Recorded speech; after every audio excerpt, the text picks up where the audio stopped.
James Alan எழுதிய நூலினுடைய மொழிபெயர்ப்பு மனம் போல வாழ்வு என்ற நூல்.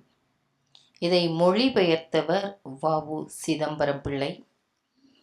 இதில் கூறப்பட்டுள்ள சில கருத்துக்களை உங்களோடு பகிர்ந்து கொள்கிறேன். மனம் என்பதும் நினைப்பு என்பதும் ஒரே அர்த்தத்தை கொடுக்கக்கூடிய சொற்கள். மனம் போல வாழ்வு என்பது ஒருவனது எண்ணத்திற்கு ஏற்றவாறு அவனது வாழ்வு அமைகிறது என்பதாகும். மனிதன் என்ன நினைக்கின்றானோ அதன் வடிவை அடைகின்றான். அவனுடைய எண்ணங்களின் தொகுதியே அவனது ஒழுக்கம் என்கிறார். மண்ணில் மறைந்து கிடக்கும் விதையிலிருந்துதான் மரம் உண்டாகிறது.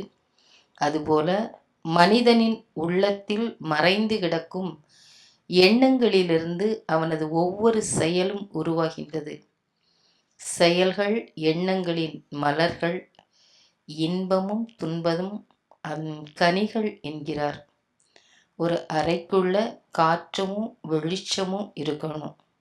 அப்போதுதான் அந்த இடம் இன்பத்தையும் சுகத்தையும் நமக்கு தரும். அதுபோல நம்முடைய மனதுக்குள்ள சந்தோஷமும் நல்ல எண்ணமும் அமைதியும் நிரம்பி இருந்தால்தான் நம்முடைய உடம்பும் ஆரோக்கியமாக இருக்கும், நம்முடைய முகமும் பிரகாசமாக இருக்கும். ஒரு தோட்டக்காரன் தன்னுடைய நிலத்தில் உள்ள புல் பூண்டுகளை நீக்கிவிட்டு தனக்கு வேண்டிய கனிகளையும் காய்கறிகளையும் கொடுக்கக்கூடிய மரங்களையும் செடிகளையும் அதில் வைத்து வளர்ப்பான்.